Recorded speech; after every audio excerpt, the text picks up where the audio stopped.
আসসালামু আলাইকুম ওয়া রাহমাতুল্লাহি ওয়া বারাকাতুহু।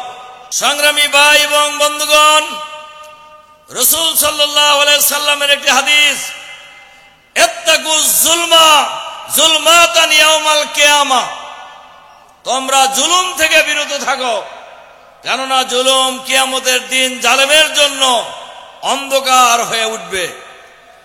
আমরা লক্ষ্য করছি কিয়ামতের তো অনেক দূরে আছে, এই জালেমদের দুনিয়ায় অন্ধকার হয়ে গিয়েছে। আপনারা শুনেছেন একজন বিচারপতি, তাকে পাওয়া গেছে কোন জায়গায়? কোথায়? সিলেটের কোথায়?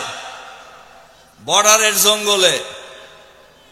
আমি বলি যে বিচারপতি সাহেব, উনি সাইদি সাহেবকে ফাঁসি দিয়ে এসে টকশোতে আস্ফালন করে বলতেন, আজকে সাইদি সাহেবকে ফাঁসি দিচ্ছে।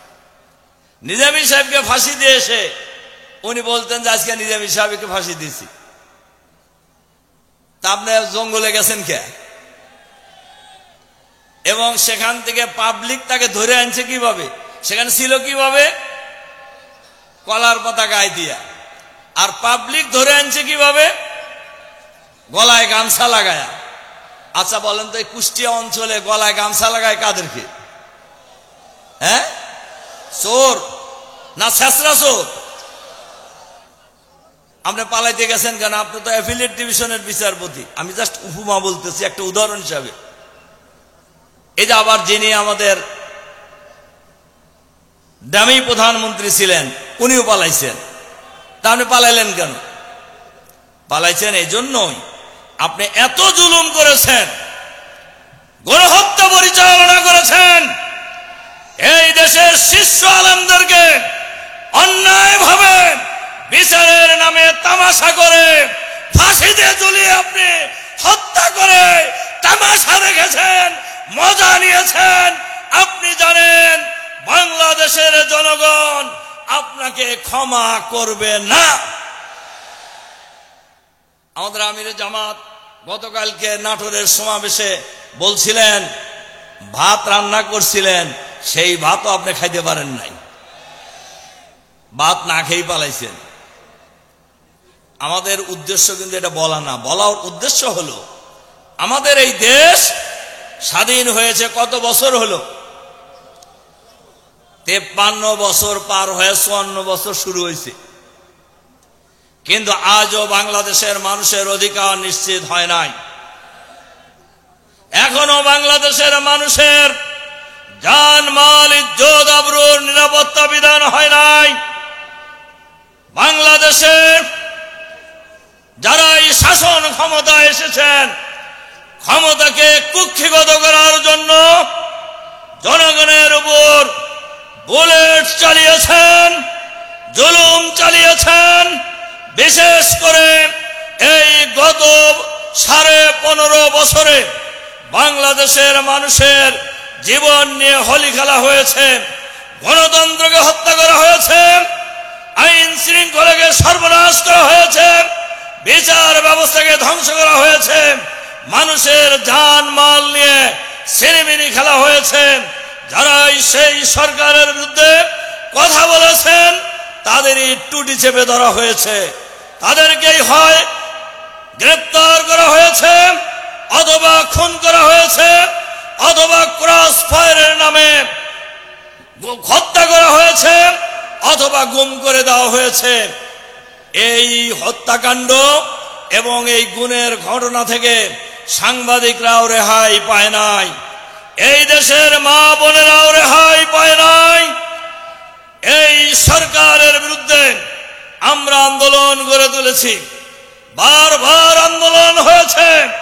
সর্বশেষ ছাত্ররা যে আন্দোলন গড়ে তুলেছিলেন, সেই আন্দোলনে বাংলাদেশের ছাত্র জনতা, কৃষক, শ্রমিক, মেহনতি মানুষ, নারী, পুরুষ, ছাত্র ছাত্রী ঐক্যবদ্ধ প্রতিরোধের মধ্য দিয়ে এই খুনি সরকার, ভারতের তাবেদার সরকার, ফ্যাসিবাদী সরকার পদত্যাগ করে পালিয়ে যেতে বাধ্য হয়েছে। আমাদের নেতা আল্লামা দেলোয়ার হোসেন সাঈদী বলেছিলেন, বাংলাদেশের 18 কোটি মানুষ বেশি বাড়াবাড়ি করব না। বাংলাদেশের 18 কোটি মানুষ যখন গাছের গোড়া ধরে ঝাঁকি মারবে, মামুর বাড়ি যায় পড়বা। সেটা পড়ছে না? সাঈদী সাহেবের অনেক জিনিসই এখন দেখা যায় উনি যেটা বলে গেছে সত্য হয়ে যেতেছে। সংগ্রামী ভাই এবং বন্ধুগণ, সুতরাং তারা এখন পালিয়ে গেছে, কিন্তু ফ্যাসিবাদের দোষর সরকারের ভিতরে আছে কিনা, দেশে আছে কিনা? আমরা ওনারা আবার বাইরের থেকে মাঝে মধ্যে ভিডিও ছাড়ি, আবার ফিরে আসবো। ফিরে আসার কি কোনো সম্ভাবনা আছে? আমি সিম্পলি কথাটা বলি যে যখন ছিল তার হাতে আর্মি, বিডিআর, র্যাব, হেলমেট বাহিনী, ছাত্রলীগ, অমুক লীগ, তমক লীগ ইত্যাদি ইত্যাদি, সেই সব কিছু রাখিয়া যিনি পালায় গেছেন, তিনি আবার ফিরে আসবেন এটা মনে করার কোনো কারণ আছে? পৃথিবীর ইতিহাসে কোন ফ্যাসিবাদী সরকার আর ফিরে আসে নাই। ফিরে আসেনি ইরানের রেজা শাহ পাহলভী, ফিরে আসেনি কারজাই, শেখ হাসিনাও ফিরে আসবে না। এখন এনার ওই ঘোষণা শুনে কেউ কেউ তো উকিঝুঁকি মারে। আমরা বলি উকিঝুঁকি মারার চেষ্টা করেন না। যারাই উকিঝুঁকি মারবেন তারাই বিপদে পড়বেন। বাংলাদেশের 18 কোটি মানুষ ফ্যাসিবাদ ফিরে আসতে দেবে না। বাংলাদেশের মানুষ নতুন করে কোন ফ্যাসিবাদ আমরা কায়েম হতে দেব না ইনশাআল্লাহ বাংলাদেশের মাটিতে। আপনারা কি আর ফ্যাসিবাদ কায়েম হতে দেবেন? আমরা বাংলাদেশের 18 কোটি মানুষ আর ফ্যাসিবাদী শাসন দেখতে চায় না। বাংলাদেশের মানুষ আর লুটেরা শাসন দেখতে চায় না। বাংলাদেশের মানুষ আর চাঁদাবাজি শাসন দেখতে চায় না। বাংলাদেশের মানুষ আর দুর্নীতিবাদ শাসন চায় না। বাংলাদেশের মানুষ চায় আগামী দিনে একটি সমৃদ্ধ বাংলাদেশ। বাংলাদেশের মানুষ চায় আগামী দিনে একটি আধুনিক বাংলাদেশ। বাংলাদেশের মানুষ চায় আগামী দিনে একটি ইসলামের বাংলাদেশ।